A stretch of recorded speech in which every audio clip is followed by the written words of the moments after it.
Sinasabi nyo ba na ang mga drug users at drug criminals ay dinideserve nilang mamatay na lang kaysa pumunta sa jail?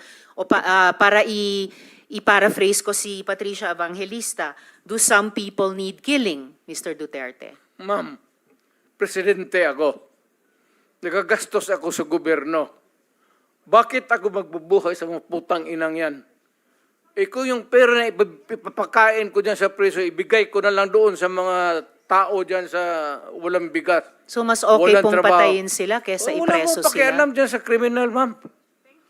So thank you for making that of record. Pakialam sa kriminal kung saan silang impernong gusto nilang pumunta. Well, Mr. Chair, for the record, You make your own history in this planet.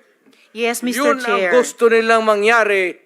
Doon sila sa impyerno at doon tayo magkita. Well, Mr. Chair, wala namang jurisdiction ng Senado sa impyerno. Dito lang sa bansa natin pwede tayong mag-investigate. Ba't doon tayo pupunta? Well, wala po akong ambisyon pumuntang impyerno pa.